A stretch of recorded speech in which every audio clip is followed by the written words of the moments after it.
Hey guys, ഞാൻ ഇന്ന് വന്നിരിക്കുന്നത് നമ്മുടെ കേരളത്തിൽ ഇപ്പോൾ റീസെന്റ് ആയിട്ട് കുറേ ന്യൂസ് ഞാനിങ്ങനെ ഇടയ്ക്കിടയ്ക്ക് ഇങ്ങനെ കാണുന്നുണ്ട്. കുഞ്ഞു കുട്ടികൾ, സ്കൂളിലൊക്കെ പഠിക്കുന്ന കുഞ്ഞു കുട്ടികൾ സൂയിസൈഡ് ചെയ്യുന്നു. അപ്പോൾ എന്തുകൊണ്ട് ഇങ്ങനെ സൂയിസൈഡ് ചെയ്യുന്നു? ഞാനിങ്ങനെ ആലോചിക്കുകയാണ്. നമ്മൾ ഒരു നമ്മുടെയൊക്കെ ഒരു ചെറുപ്പകാലത്ത് നമ്മൾക്ക് ഈ ഒരു സൂയിസൈഡ്, അതായത് ഇപ്പോൾ ഞാൻ ലേറ്റസ്റ്റ് ആയിട്ട് കണ്ടത് എനിക്ക് തോന്നുന്നു 9 വയസ്സായ ഒരു കുഞ്ഞ് സൂയിസൈഡ് ചെയ്തു. ഇത് കാണുമ്പോൾ ബാത്റൂമിൽ കയറിയിട്ടാണ് ഇത് ചെയ്തിരിക്കുന്നത്. പിന്നെ ഉള്ളൊരു കുഞ്ഞിൻ്റെത് ബെഡ്റൂമിൽ ജനലിൽ കയറ് കുരുക്കിയിട്ട് ആത്മഹത്യ ചെയ്തു. ശരിക്കും പറഞ്ഞു കഴിഞ്ഞാൽ ഞാനപ്പോൾ എൻ്റെ ഒരു 6 വയസ്സ്, എൻ്റെ ഒരു 9 വയസ്സ്, എൻ്റെ ഒരു 11 വയസ്സൊക്കെ ഞാനിങ്ങനെ ആലോചിച്ച് നോക്കും. കുറച്ച് ബാക്കിലോട്ട് ഞാൻ ആലോചിച്ച് നോക്കും. അപ്പൊ ആ ഒരു പ്രായത്തില് ഈ സൂയിസൈഡ് എന്താണെന്ന് പോലും വലിയൊരു പിടുത്തമില്ലാത്തൊരു സമയം, അല്ലെങ്കിൽ ആത്മഹത്യ എന്താണ്, എന്തെങ്കിലും ഒരു പ്രോബ്ലം, എന്തെങ്കിലും ഒരു ചെറിയ പ്രശ്നം വരുമ്പോൾ ആത്മഹത്യ ചെയ്യാം എന്നൊന്നും നമ്മൾ ചിന്തിച്ചിട്ടില്ലല്ലേ. ഞാൻ അങ്ങനെ ചിന്തിച്ചിട്ടില്ലായിരുന്നു. അതുകൊണ്ടാകണം എനിക്കിപ്പോൾ ഇത് കാണുമ്പോൾ എനിക്ക് സത്യം വലിയൊരു ഞെട്ടലാണ് എനിക്ക് തോന്നുന്നത്. എന്തുകൊണ്ട് നമ്മുടെ കുഞ്ഞുമക്കൾ ഇങ്ങനെ ആവുന്നു? എന്തുകൊണ്ടാണ് ആ കുഞ്ഞുങ്ങൾ ഇങ്ങനെ പെട്ടെന്ന് എന്തെങ്കിലും ഒരു ചെറിയൊരു പ്രതിസന്ധി വരുമ്പോൾ പോലും എന്തുകൊണ്ട് ഇങ്ങനെ സൂയിസൈഡ് ചെയ്യുന്നു? ആരെങ്കിലും അങ്ങനെ ഒന്ന് ചിന്തിച്ചിട്ടുണ്ടോ? ഞാൻ ഇടയ്ക്കിടയ്ക്ക് ഇതിങ്ങനെ ചിന്തിക്കുന്നുണ്ട്. കാരണം എനിക്കൊരു കുഞ്ഞുമോൻ വളർന്നു വരുവാണ്. അപ്പൊ ഞാനിങ്ങനെ ആലോചിക്കും, എവിടെയാണ് ഇത് താളം തെറ്റി പോകുന്നത്? പാരന്റ്സിന് എവിടെയാണ് താളം തെറ്റി പോകുന്നത്? ഇപ്പോൾ ഒത്തിരി കുഞ്ഞുങ്ങൾക്ക് ഒരുപാട് എനിക്ക് തോന്നുന്നു നമ്മൾ ചിന്തിക്കുന്നത് ഒരിക്കലും നമ്മൾ വളർന്നതുപോലെ നമ്മുടെ കുഞ്ഞിന് ചില കാര്യം, അതായത് നമ്മുടെ കുഞ്ഞുനാളില് നമുക്ക് പല കാര്യങ്ങളും വേണം എന്ന് വിചാരിക്കുമ്പോൾ ആശിക്കുന്ന സമയത്ത് നമുക്ക് കിട്ടിയിട്ടില്ല അല്ലേ. നമുക്ക് പിന്നീടൊക്കെ ആയിരിക്കും നമ്മുടെ പാരന്റ്സ് വാങ്ങി തരുന്നത്. പക്ഷെ അപ്പൊ നമ്മളിപ്പോ ചിന്തിക്കുന്നത് നമ്മൾക്ക് അന്ന് ഉണ്ടായതുപോലെ നമ്മുടെ കുഞ്ഞിന് ഉണ്ടാകരുത്. അതുകൊണ്ട് നമ്മൾ എങ്ങനെ കഷ്ടപ്പെട്ടും കുഞ്ഞുങ്ങളുടെ ആഗ്രഹം നിറവേറ്റുക എന്നുള്ള ഒരു സംഭവമാണ് നമ്മൾ നോക്കുന്നത്. അപ്പോൾ എന്തുകൊണ്ട് ഇത്രയും സപ്പോർട്ട് ചെയ്ത് ഇത്രയും സ്നേഹിച്ചിട്ടും കുഞ്ഞുങ്ങൾ എന്തുകൊണ്ട് ഇങ്ങനെ ആകുന്നു എന്ന് ചോദിച്ചു കഴിഞ്ഞാൽ എനിക്ക് തോന്നുന്നു ഈ ഓവർ പാമ്പറിങ്ങും ഓവർ ആയിട്ടുള്ളൊരു കെയറിങ്ങും ഒക്കെ കൊണ്ടായിരിക്കാം എന്ന് ഞാൻ വിശ്വസിക്കുന്നു. അതായത് കുട്ടികളെ നമ്മളിങ്ങനെ ഓവറായിട്ട് കെയർ ചെയ്ത് ഓവറായിട്ട് പാമ്പർ ചെയ്ത് അവരുടെ പിന്നാലെ ഇങ്ങനെ പോയി എല്ലാ കാര്യത്തിലും അവരെ എല്ലാ കാര്യത്തിലും നമ്മുടെ പാരൻസിന്റെ ഒരു കൈ അതിൽ കാണും. അവരെടുക്കുന്ന ഡിസിഷൻ ആണെങ്കിലും അല്ലെങ്കിൽ അവർ എന്ത് കരിയർ ചൂസ് ചെയ്യുന്നതാണെങ്കിലും എല്ലാത്തിലും പാരൻസിന്റെ ഒരു കൈ അവിടെ കാണുമല്ലേ. അത് നല്ലതാണ്. പക്ഷെ അത് ഓവറായി കഴിയുമ്പോഴാണ് എനിക്ക് തോന്നുന്നു, അത് ഓവർ ആകുമ്പോൾ അത് കുഞ്ഞിനെ അത് നെഗറ്റീവായിട്ട് ബാധിക്കാൻ തുടങ്ങും. നമ്മൾ എല്ലാ കാര്യത്തിലും ഇങ്ങനെ ഇടപെട്ട് കുഞ്ഞുങ്ങൾ, അതായത് ആ കുഞ്ഞിനൊരു സ്പേസ് കൊടുക്കാതെ കുഞ്ഞിനെ ഇങ്ങനെ എങ്ങനെ പറയണം, ഓവർ കെയറിങ് എന്ന് തന്നെ പറയാം അല്ലേ. അപ്പോൾ അത് ഒരു റീസൺ ആയിട്ട് എനിക്ക് ഫീൽ ചെയ്യുന്നുണ്ട്. പിന്നെ പറയാനാന്നുണ്ടെങ്കിൽ നമ്മൾ ശരിക്കും പാരൻസ് ഒരു കോമ്പറ്റീഷൻ മൈൻഡ് ആണല്ലേ. ശരിക്കും നിങ്ങൾ ചിന്തിച്ചിട്ടില്ലേ? നിങ്ങളുടെ കുഞ്ഞുങ്ങൾ പഠിക്കുന്ന ക്ലാസ്സിൽ ചിലപ്പോൾ നിങ്ങളുടെ കുഞ്ഞുങ്ങളെക്കാൾ കുറച്ചും കൂടെ ബ്രില്യൻ്റ് ആയിട്ടുള്ള കുട്ടികൾ കാണും. ചിലപ്പോൾ നിങ്ങളുടെ മക്കളും അതുപോലെ ബ്രില്യൻ്റ് ആണെങ്കിൽ പോലും ചിലപ്പോൾ 1-2 വിഷയങ്ങൾക്കൊക്കെ 1-2 മാർക്കൊക്കെ കുറഞ്ഞു പോകും അല്ലേ. ഈ ഒരു സമയത്ത് നിങ്ങൾ ഇങ്ങനെ ആ കുഞ്ഞിനെ ഇങ്ങനെ വഴക്ക് പറയുവാണ്, അവനെ നീ കണ്ടില്ലേ, അവൻ ഇത്രയും വാങ്ങി, നീ എന്തുകൊണ്ട് ഇത് വാങ്ങിയില്ല. ഇത് ശരിക്കും പറഞ്ഞാൽ പാരൻസിന്റെ ഒരു കോമ്പറ്റീഷൻ മൈൻഡ് കുഞ്ഞുങ്ങളിലേക്ക് ഇങ്ങനെ ഇൻജെക്ട് ചെയ്യുന്ന ഒരു അവസ്ഥ. കുഞ്ഞുങ്ങൾ ഇങ്ങനെ പുഷ് ചെയ്തുകൊണ്ടേ ഇരിക്കുക. ചിലപ്പോൾ ആ കുഞ്ഞിന് ആ ഒരു സബ്ജക്റ്റ് ചിലപ്പം എന്തെങ്കിലും ഒരു ബുദ്ധിമുട്ട് കാണുമായിരിക്കും. എന്താണ് ആ ബുദ്ധിമുട്ട് എന്ന് കണ്ടെത്തി അതിനൊരു സൊല്യൂഷൻ കൊടുക്കുക അല്ലാതെ ആ കുഞ്ഞിനെ എന്തുകൊണ്ട് നീ തോറ്റുപോയി, നീ എന്താണ് അവനെ കണ്ടു പഠിക്കാത്തത്, നീ എന്തുകൊണ്ട് ഇങ്ങനെ ആയി അങ്ങനെ ആയി, ഇത് ശരിക്കും അത് തെറ്റാണ്. അത് ഇനിയെങ്കിലും പാരന്റ്സ് മനസ്സിലാക്കുക.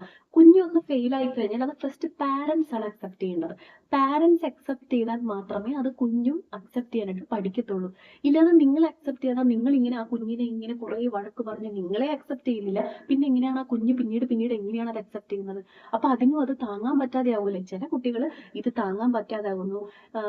അവർക്ക് തന്നെ അവരിലുള്ള പ്രതീക്ഷയൊക്കെ നഷ്ടപ്പെടുന്നു. അങ്ങനെ പിന്നെ അങ്ങോട്ട് ഫെയിൽ ആവാൻ തുടങ്ങുന്നു. കാരണം അമ്മയ്ക്കും അച്ഛനും എൻ്റെ മേലെ ഒരു പ്രതീക്ഷയും ഇല്ല. കുഞ്ഞിന് സ്വാഭാവികമായിട്ടും ആ ഒരു നെഗറ്റീവ് ആയിട്ടുള്ള ഒരു സംഭവം കുഞ്ഞിനെ കയറുന്നു. അതോടുകൂടി കുഞ്ഞ് താഴോട്ട് പോകത്തേ ഉള്ളൂ. പക്ഷെ നേരെ മറിച്ച് അല്ലെങ്കിൽ ഏതെങ്കിലും ഒരു ഘട്ടം എത്തുമ്പോൾ ആ കുഞ്ഞ് പൊട്ടിത്തെറിക്കും. അത് തന്നെയായിരിക്കും. അപ്പോൾ നേരെ മറിച്ച് നമ്മൾ ആ ഫെയിലിയേഴ്സിനെ നമ്മൾ അക്സെപ്റ്റ് ചെയ്യുക, കുഞ്ഞിനെ അത് പറഞ്ഞ് മനസ്സിലാക്കുക. കാരണം ഒരു കോമ്പറ്റീഷൻ എക്സാമോ അല്ലെങ്കിൽ ഒരു കോമ്പറ്റീഷൻ എന്ത് വന്നു കഴിഞ്ഞാലും തോൽവി എന്നുള്ളത് അത് സർവ്വസാധാരണമായ കാര്യമാണ്. ഒരു പ്രാവശ്യം തോറ്റു എന്ന് പറഞ്ഞിട്ട് അതൊരു വലിയ തെറ്റൊന്നും അല്ല അല്ലേ. തോൽക്കുന്നവരുടേത് കൂടിയാണ് നമ്മുടെ ഈ ലോകം.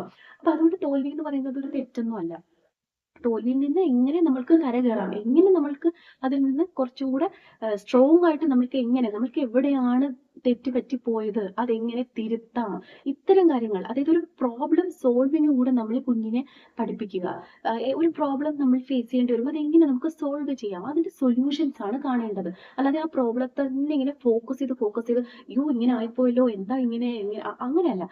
ഇങ്ങനെ ഒരു പ്രശ്നം ഉണ്ടായി, അപ്പൊ ഇനി എങ്ങനെ നമുക്ക് അതിനെ എങ്ങനെ സോൾവ് ചെയ്യാം. ഇപ്പോൾ ഫെയിലായി, എക്സാമിന് ഫെയിലായി, ഇപ്പൊ എന്തുകൊണ്ട് അത് ഫെയിലായി, ചിലപ്പോൾ ഒരു പക്ഷേ ചാപ്റ്റേഴ്സ് ഒക്കെ കവർ ചെയ്തത് ചിലപ്പോൾ കുറച്ചൊന്ന് ബാക്കിലോട്ട് പോയിട്ടുണ്ടാകാം, അല്ലെങ്കിൽ കവർ ചെയ്തത് ശരിയായിട്ടുണ്ടാവില്ല, അല്ലെങ്കിൽ ചിലപ്പോൾ പഠിച്ചത് ചിലപ്പോൾ കുറച്ചും കൂടെ ഒരു ടൈം എടുത്ത് പഠിക്കണമായിരുന്നു, അതിന് മുന്നേ പഠിക്കണമായിരുന്നു. ഇത് തലേദിവസം കൊണ്ട് എല്ലാം കൂടെ പഠിച്ചപ്പോഴായിരിക്കാം ചിലപ്പോൾ അങ്ങനെ സംഭവിച്ചിട്ടുള്ളത്.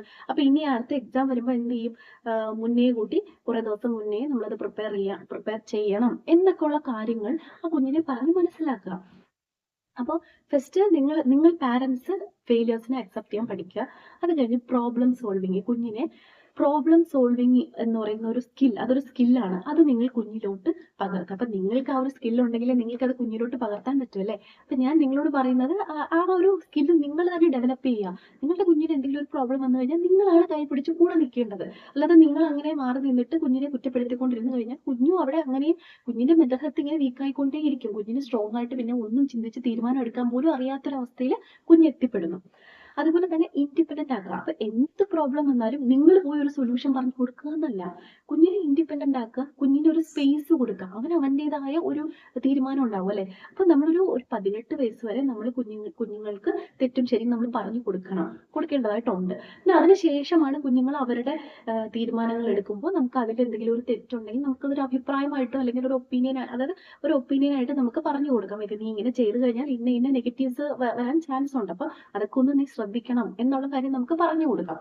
അത് അവർ അക്സെപ്റ്റ് ചെയ്യണോ വേണ്ട എന്നുള്ളത് അവരുടെ തീരുമാനമാണല്ലേ. കാരണം 18 വയസ്സൊക്കെ കഴിയുമ്പോൾ അവരെ നമ്മൾ അങ്ങനെ പ്രാപ്തരാക്കണം, നല്ല രീതിയിൽ അവരുടെ ജീവിതത്തിൽ നല്ല ഡിസിഷൻസ് എടുക്കാൻ പ്രാപ്തരാക്കുക എന്നുള്ളത് നമ്മുടെ ഡ്യൂട്ടിയാണ്. സോ അത് നമ്മൾ കുഞ്ഞുനാൾ മുതലെയാണ് അത് നമ്മൾ അതിനുള്ള ഒരു കഴിവ് നമ്മൾ ഉണ്ടാക്കിയെടുക്കേണ്ടത്. അപ്പോൾ അതിന് നമ്മൾ സ്പേസ് കൊടുക്കുക എന്നുള്ളതാണ്. കുഞ്ഞൊരു തെറ്റായ തീരുമാനം എടുക്കുമ്പോൾ നമ്മൾ അത് പറഞ്ഞ് മനസ്സിലാക്കുക. ഇന്ന നെഗറ്റീവ്സ് അത് വരും മോനെ, അപ്പൊ നീ ഒന്നുകൂടെ ഒന്ന് ചിന്തിച്ചു നോക്കിയേ, നമുക്കത് ഈ ഒരു വഴി കൂടെ നമുക്ക് ആ ഒരു ഇത് ചെയ്ത് നോക്കിയാൽ ചിലപ്പോൾ കുറച്ചും കൂടെ നമുക്കൊരു പോസിറ്റീവ് റിസൾട്ട് കിട്ടിയാലോ. ഇങ്ങനത്തെ കാര്യങ്ങളൊക്കെ കുഞ്ഞിന് പറഞ്ഞ് മനസ്സിലാക്കുക.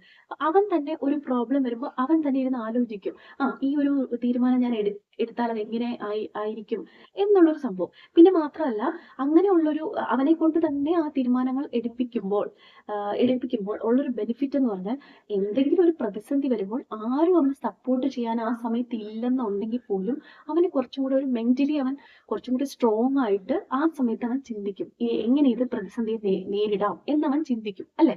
അപ്പൊ എപ്പോഴും നമ്മൾ ചെന്നിട്ട് നിനക്ക് ഇങ്ങനെ ഒരു പ്രശ്നം ഉണ്ടായെങ്കിൽ നമുക്ക് ഇങ്ങനെ ചെയ്യാം, അങ്ങനെ ചെയ്യാം, ഇങ്ങനെ പറഞ്ഞു കൊടുക്കുന്നതിന് പകരം നീ ഒന്ന് ആലോചിച്ച് നോക്കി നമുക്ക് എങ്ങനെ എന്ത് ചെയ്യാം.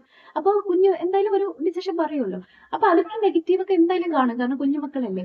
എന്ന് വെച്ചിട്ട് വലിയ വലിയ കാര്യങ്ങളുടെ ഡിസിഷൻസ് അല്ല കേട്ടോ ഞാൻ ഈ പറയുന്നത്. കുഞ്ഞു കുട്ടികളായിരിക്കുമ്പോൾ കുഞ്ഞു പ്രശ്നങ്ങളായിരിക്കുമല്ലോ. അപ്പൊ അത് നമ്മൾക്ക് അറിയാലോ, കുഞ്ഞു പ്രശ്നങ്ങളായിരിക്കും. ചിലപ്പോൾ സ്കൂളിൽ എന്തെങ്കിലും പ്രശ്നമായിരിക്കാം, ഫ്രണ്ട്സിനിടയിലുള്ള പ്രശ്നങ്ങളായിരിക്കാം. അപ്പൊ അതൊക്കെ നമ്മൾക്കത് കുഞ്ഞു പ്രശ്നങ്ങളാണെങ്കിലും കുഞ്ഞിനെ സംബന്ധിച്ചിടത്തോളം അവന്റെ കുഞ്ഞു മനസ്സിന് അത് വലിയൊരു പ്രശ്നമാണ്. അപ്പൊ ആ ഒരു പ്രശ്നത്തെ നമ്മൾ കുഞ്ഞുനാൾ മുതലേ സോൾവ് ചെയ്ത് ശീലിപ്പിച്ചു കഴിഞ്ഞാൽ, സ്വന്തമായിട്ട് ഡിസിഷൻസ് എടുത്ത് അതിന്റെ വരായികയൊക്കെ പറഞ്ഞ് മനസ്സിലാക്കി അങ്ങനെ പോയി കഴിഞ്ഞാൽ കുറച്ചും കൂടെ മെന്റലി സ്ട്രോങ് ആയിട്ട് കുഞ്ഞുങ്ങൾ വളർന്നു വരും. ഇനി അടുത്തൊരു കാര്യം പറയാൻ, നമ്മൾ എപ്പോഴും റിവാർഡ്സ് ഒക്കെ, ഇപ്പൊ ഒരുപാട് വീഡിയോസ് ഒക്കെ കണ്ടു ഒക്കെ പാരന്റ്സിന് നല്ലൊരു ബോധ്യമുണ്ട് റിവാർഡ്സ് എന്തിനാ കൊടുക്കേണ്ടത്, എപ്പോ കൊടുക്കണം എന്നൊക്കെ ഒരു ഐഡിയ ഒക്കെ കുറെ പേർക്കെങ്കിലും ഉണ്ടല്ലേ. പക്ഷെ ഞാൻ പറയുന്നത്, എല്ലാ പാരന്റ്സും എക്സാമിന് നല്ല മാർക്ക് മേടിച്ചാൽ മാത്രം റിവാർഡ് കൊടുക്കുക, അല്ലെങ്കിൽ കുഞ്ഞ് ഇന്ന ഒരു കാര്യം ചെയ്താൽ മാത്രം, അതിന് ഒരു സക്സസ് ഉണ്ടെങ്കിൽ മാത്രം റിവാർഡ് കൊടുക്കുക എന്നുള്ളൊരു സംഭവം ഉണ്ടല്ലേ. അത് തെറ്റാണ്. അത് തെറ്റെന്നല്ല, അത് ഓക്കെയാണ്, ഫൈൻ, ഓക്കെയാണ്. പക്ഷെ കുറച്ചുകൂടെ നമുക്ക് കുഞ്ഞിനെ കുറച്ചുകൂടെ ഒന്ന് മെന്റലി സ്ട്രോങ് ആക്കണം എന്നുണ്ടെങ്കിൽ, കുഞ്ഞ് അതിന് ഹാർഡ് വർക്ക് ചെയ്തിട്ടുണ്ടെങ്കിൽ, കുഞ്ഞ് ആ ഒരു എക്സാമിന് വേണ്ടിയിട്ട് നന്നായിട്ട് ഹാർഡ് വർക്ക് ചെയ്തു, നന്നായിട്ട് പ്രിപ്പയർ ചെയ്തു, പക്ഷേ അൺഫോർച്ചുനേറ്റ്ലി ആ എക്സാമിന് കുഞ്ഞിന് നല്ല മാർക്ക് വാങ്ങാൻ പറ്റിയില്ല. അത് ചിലപ്പോ എന്തുകൊണ്ടോ അങ്ങനെ സംഭവിച്ചു പോയതായിരിക്കും. പക്ഷെ നമ്മളത് കാണുന്നുണ്ടല്ലേ, കുഞ്ഞിന്റെ ആ എഫേർട്ട് നമ്മൾ കണ്ടല്ലേ. അപ്പൊ നമ്മൾ ആ എഫേർട്ടിന് എന്തെങ്കിലും കൊടുക്കാം, ഒരു ഗിഫ്റ്റ് കൊടുക്കാം. നീ ഇത്ര എഫേർട്ട് എടുത്തില്ലേ, അമ്മയ്ക്ക് അത് തന്നെ വലിയ സന്തോഷമായി, മോൻ ഇത്ര എഫേർട്ട് എടുത്തിട്ട് നമുക്ക് അടുത്ത സമയം അടുത്ത പ്രാവശ്യം ഉറപ്പായിട്ട് നമുക്കിത് കയറി വരാൻ പറ്റും. അപ്പൊ നീ ഇത്ര എഫേർട്ട് എടുത്തന്നെ നീ ഇതാ പിടിച്ചോ, നിനക്കൊരു നല്ലൊരു ഗിഫ്റ്റ് ഞാൻ തരുവാണ് എന്ന് പറഞ്ഞിട്ട് കൊടുക്കുന്നതിൽ ഒരു തെറ്റുമില്ല. അത് അവന് കുറച്ചും കൂടി കോൺഫിഡൻസ് കൂട്ടത്തേ ഉള്ളൂ. കാരണം ഓക്കെ, ഞാൻ അത്രയും ഹാർഡ് വർക്ക് ചെയ്തപ്പോൾ എനിക്ക് ഇത് ഞാൻ ചെയ്ത ഹാർഡ് വർക്കിന് എനിക്ക് എക്സാമിന് റിസൾട്ട് കിട്ടിയില്ലെങ്കിലും എന്റെ അമ്മ അത് അക്സെപ്റ്റ് ചെയ്തു, ഞാൻ ഇത്രയും ഹാർഡ് വർക്ക് ചെയ്തു എന്നുള്ളത് അക്സെപ്റ്റ് ചെയ്തല്ലോ. അല്ലാതെ ഇപ്പോൾ ഇത്രയും ഹാർഡ് വർക്ക് ചെയ്തിട്ട് കുഞ്ഞ് ഫെയിൽ ആയി പോകുന്നു, അപ്പൊ അമ്മ വന്നിട്ട് ഇങ്ങനെ അമ്മയും അച്ഛനും കൂടെ ഇങ്ങനെ കുഞ്ഞിനെ വഴക്ക് പറഞ്ഞുകൊണ്ടേ ഇരിക്കുകയാണ്. പിന്നെ അതിന് ഹാർഡ് വർക്ക് ചെയ്യാൻ തോന്നുമോ? അല്ലെങ്കിൽ അത് പിന്നീട് ഹാർഡ് വർക്ക് ചെയ്യുന്നത് അത്രയും മെന്റലി ഡൗൺ ആയിട്ട് ഇരുന്നിട്ടായിരിക്കും അത് പിന്നെയും ആ ഒരു ഹാർഡ് വർക്കിംഗ് ആരംഭിക്കുന്നത് അല്ലെ. അപ്പൊ അതിനേക്കാളും ഹെൽത്തി ആയിട്ടുള്ള ഒരു എന്താണ്, ഹെൽത്തി ആയിട്ട് കുറച്ചുകൂടെ സ്ട്രോങ് മൈൻഡ് ആയിട്ട് ആ കുഞ്ഞ് അടുത്ത എക്സാമിന് വേണ്ടിയിട്ട് എന്താണ് ഹാർഡ് വർക്കിംഗ് ചെയ്യുമ്പോൾ കുറച്ചും കൂടി പെട്ടെന്ന് അതിന് നല്ലൊരു റിസൾട്ട് ഉണ്ടാക്കിയെടുക്കാനായിട്ട് പറ്റും. പിന്നെയുള്ളത് ഇമോഷൻസിനെ എക്സ്പ്രസ് ചെയ്യിക്കുക. അതായത് ഇമോഷൻസ് എക്സ്പ്രസ് ചെയ്യാനായിട്ട് നമ്മൾ അവർക്ക് അവസരം കൊടുക്കുക എന്നുള്ളതാണ്. അവർക്ക് എന്ത് ഇമോഷൻസും ആയിക്കോട്ടെ, ഇപ്പൊ ദേഷ്യമാകാം, സങ്കടമാവാം, സന്തോഷമാവാം, അതെല്ലാം എക്സ്പ്രസ് ചെയ്യാനായിട്ട് നമ്മൾ അവർക്ക് ഒരു സ്പേസ് കൊടുക്കുക. അല്ലാതെ അതിനെ ഇങ്ങനെ ഇപ്പം വിഷമം വരുന്നു, കരയുന്നു, അപ്പം ചിലപ്പോൾ ഞാൻ കേൾക്കുന്നതാണ്, അയ്യോ ആൺകുഞ്ഞുങ്ങൾ കരയോ, ആൺകുട്ടിയല്ലേ നീ എന്തിനാ കരയുന്നത്? അങ്ങനെയല്ല. ആൺകുട്ടികൾക്ക് വിഷമം വന്നു കഴിഞ്ഞാൽ കരയുന്ന ആൺകുട്ടികളും ഉണ്ട്. അത് ആൺകുട്ടികൾ ഉണ്ട് എന്നല്ല, ആൺകുട്ടികൾ കരഞ്ഞാലും തെറ്റില്ല. പെൺകുട്ടികളെ പോലെ ആൺകുട്ടികൾക്കും വിഷമം വന്നു കഴിഞ്ഞാൽ കരയാനുള്ള സ്വാതന്ത്ര്യം ഇല്ലേ? പിന്നെ എന്തിനാണ് അങ്ങനെയൊക്കെ ചോദിക്കുന്നത്? ചില പാരന്റ്സ് ഞാൻ കണ്ടിട്ടുണ്ട്, നീ ഒരു ആൺകുട്ടിയാണ്, നീ എന്തിനാണ് കരയുന്നത്? ആൺകുട്ടികൾ കരയാൻ പാടില്ല. അങ്ങനെയൊന്നുമില്ല. ആൺകുട്ടിയാണെങ്കിലും പെൺകുട്ടിയാണെങ്കിലും വിഷമം വന്നു കഴിഞ്ഞാൽ അവർ കരഞ്ഞോട്ടെ, അത് നല്ല കാര്യമാണ്. കാരണം അവരുടെ മനസ്സിന്റെ ആ ഒരു കുറച്ച് കരയുമ്പോൾ അവരുടെ മനസ്സിലുണ്ടായ ആ വിഷമം കുറച്ചൊന്ന് കുറയുന്നെങ്കിൽ അത് നല്ലതല്ലേ. അപ്പൊ അതൊക്കെ നമ്മൾ അക്സെപ്റ്റ് ചെയ്യുക, അതൊക്കെ നമ്മൾ അംഗീകരിക്കുക എന്നുള്ളതാണ്.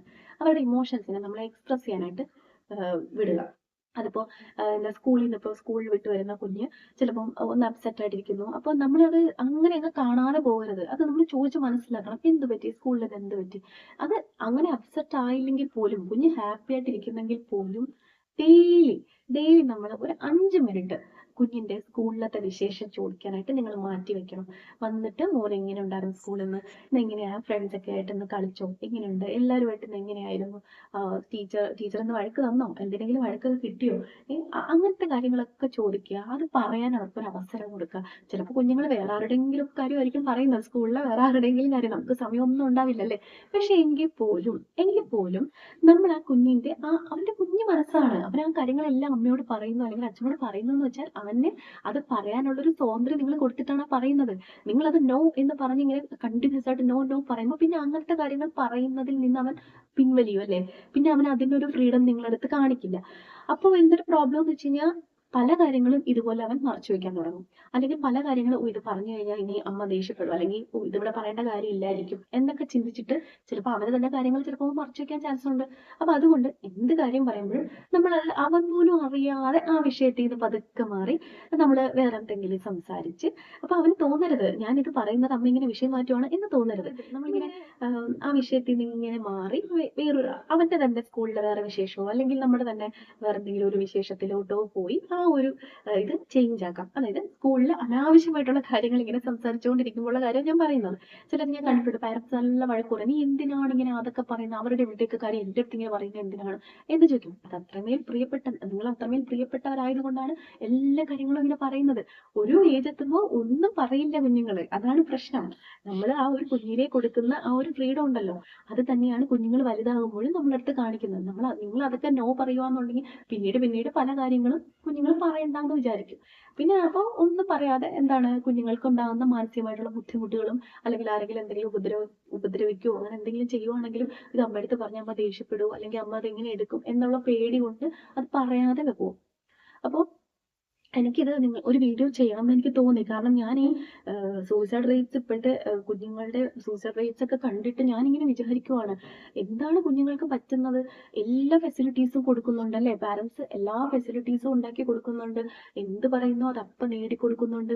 പിന്നീട് എവിടാണ് പോകുന്നത്? പക്ഷേ ആ ഒരു മെന്റലി സ്ട്രോങ് ആക്കി അല്ല വളർത്തുന്നത്. ഏതൊരു പ്രതിസന്ധി വന്നാലും കുഞ്ഞുങ്ങൾക്കത് തരണം ചെയ്ത് പോകാൻ പറ്റുന്നില്ല. ഇപ്പോഴത്തെ കുഞ്ഞുങ്ങൾക്ക് അത്രയും ഒരു എന്താണ് മെന്റൽ പവർ ഇല്ല. നമ്മളൊക്കെ വളർന്നു വന്ന സമയത്ത് എന്തെങ്കിലും ഒരു പ്രതിസന്ധി ഉണ്ടെങ്കിലും നമ്മൾ തന്നെ സ്വയം അത് ഡീൽ ചെയ്ത് അതിനൊക്കെ ഉള്ള കാരണം നമ്മളുടെ പാരന്റ്സ് ഇങ്ങനെ എപ്പോഴും നമ്മുടെ പുറകെ ഇല്ലല്ലേ. സോ അപ്പൊ നിങ്ങൾ സ്പേസ് കൊടുക്കുക എന്നുള്ളതാണ്. കുഞ്ഞിനൊരു സ്പേസ് കൊടുക്കുക, അവന് അവൻ്റെതായ ഒരു ലൈഫ് ഉണ്ടെന്ന് നിങ്ങൾ മനസ്സിലാക്കുക, നല്ലൊരു ഹ്യൂമൻ ബീയിങ് ആയിട്ട് വാർത്തെടുക്കുക എന്നുള്ളതാണ്. സോ അപ്പൊ ഇത്രയേ ഉള്ളൂ. അപ്പൊ നല്ല ഹെൽത്തി ആയിട്ടുള്ള കുഞ്ഞുങ്ങളെ നിങ്ങൾ വളർത്തിയെടുക്കുക എന്നുള്ളതാണ്. ഹെൽത്തി ഞാൻ ഉദ്ദേശിക്കുന്നത് ഫിസിക്കലി മെന്റലി ഹെൽത്തി ആയിട്ടുള്ള കുഞ്ഞുങ്ങളെ വളർത്തിയെടുക്കാനായിട്ട് നിങ്ങൾക്ക് ഈ ടിപ്സ് ഒക്കെ ഉപയോഗപ്പെടുമെന്ന് ഞാൻ പ്രതീക്ഷിക്കുന്നു. Thank you so much. By.